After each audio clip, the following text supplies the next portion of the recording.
All right, Shalom. I want to start out by giving all praise, honor, and glory to Yahweh, Hashem, Awashai, by Hashem, HaKakodash. Double honor to the apostle and others of the great millstone. Shalom to all the Akim, pushing the word of sincerity and the truth. Yeah, I want to just speak in regards to this quote. You know, it led me to a page, but the main thing I wanted to go through is this proverb, because it's kind of like in response to what Apostle Gabar was speaking about in the lesson about, you know, and the truth, you know, kind of like moving as as an individual's power to it, you know, roughly paraphrasing.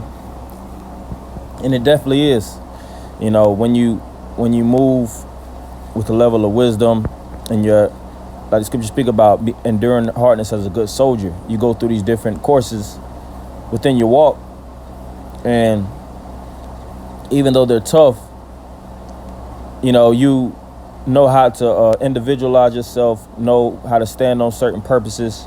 You don't necessarily have to, as the saying goes, need a crowd. And I'm not saying this in any association with the brotherhood, because the Lord allotted men for you to carry with on your walk. Just like Yahweh Shai needed the 12. You know, he had the 12 was essential to his walk. You know, in a certain point of time, he had to carry, you know, the cross on his own. Likewise, it's the same thing with us bearing our crosses within this truth. You know, you'll have times where you can move collectively. You know, a brother be right beside you, like he tells you in the book of Proverbs, how a brother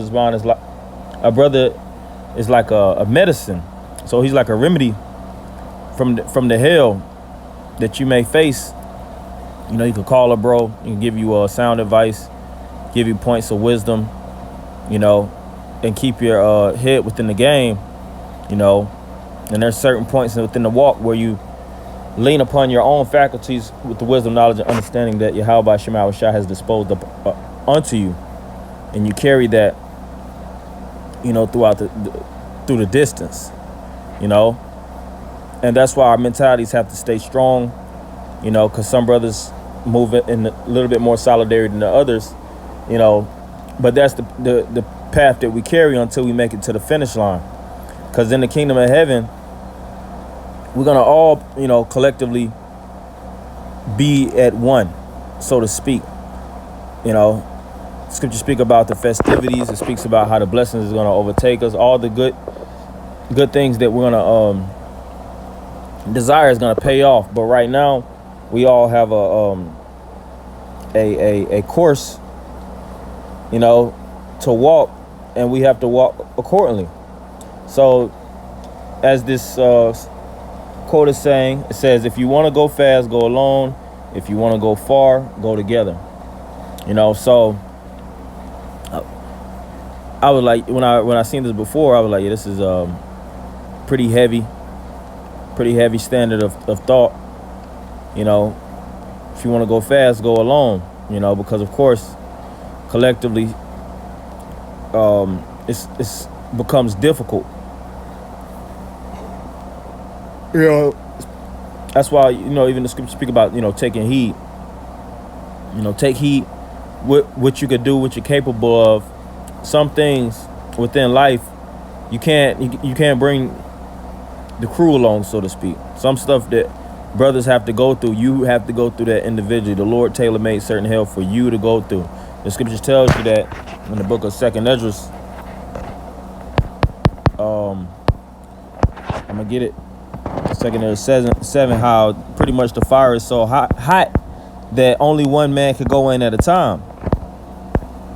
Go through at a time. You know. Let me get it. 2nd Esdras 7:7.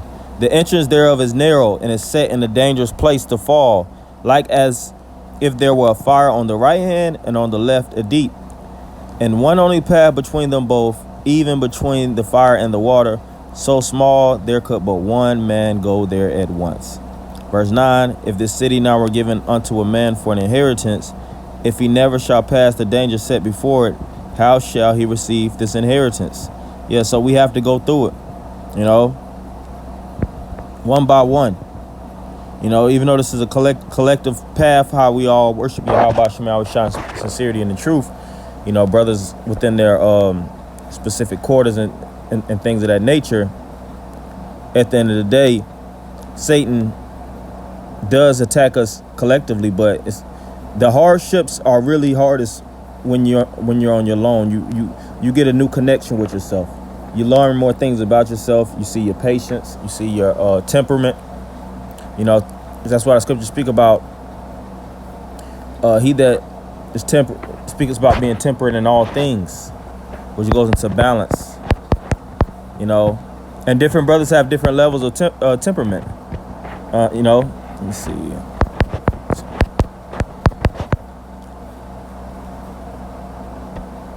Yep. 1 Corinthians 9:25. And every man that striveth for the mastery is temperate in all things. Now they do it to obtain a corruptible crown, but we an incorruptible. Yeah, so it's about having that perfect balance. You know, if you look at which one of my favorite animals is a tiger. You know, if you see how they move in motion, you know, they are known to be individual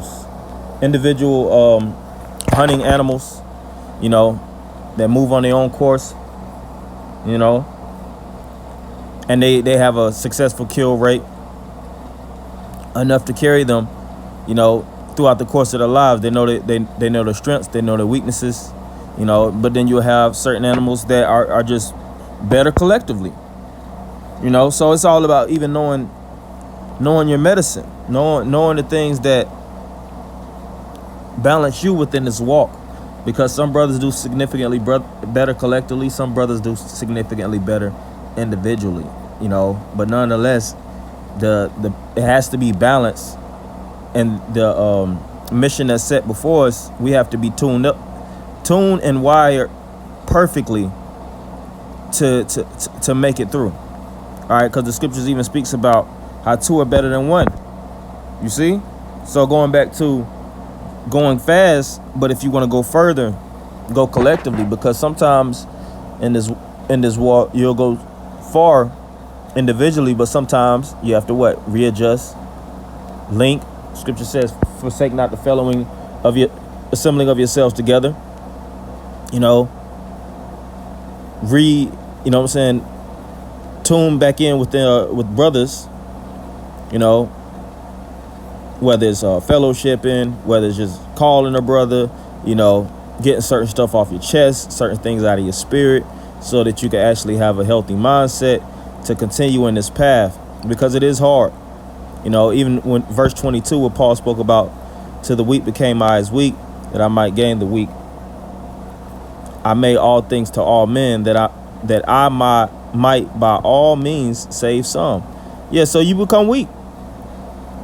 You know, some brothers, you know, go through things, others more than others, some less than others, you know.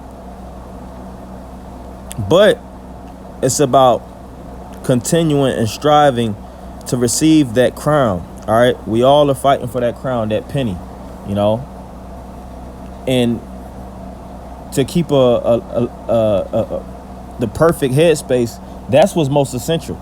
You know, not letting things run you off track, run you off course, get your mind out of, you know, space like women. You know, spirit be keeping certain brothers away from women because they're seducing, enticing, you know. But the Lord keeps, you know, with you within the confines of what you are able to handle. The scriptures speak about, you know, the Lord keeping certain things away from you, just so you can handle certain things, you know. And like I said, with this walk, it's about carrying everything under your belt and getting stronger, because this house of David is going to become stronger and the house of Saul is going to become weaker. And brothers are becoming strong, you know, they're developing, you know, growing, grooming themselves, praying, fasting. We just had the Day of Atonement. We're in another feast, you know. So staying persistent, consistency. All these things are the key to making it to the finish line, you know. So if we continue in that, like Peter said, we will receive all accordingly, you know. So it's about doing our thing and staying rooted, built, you know, and layering these things in our mind and solidifying them unto the end, as it is written, he that endures to the end, the same shall be saved. So with that, I'm gonna end by giving all praise, honor, and glory to Yahweh Shema Shah by Shema Kodash. Double honors to the apostle of the great millstone. Shalom Akim.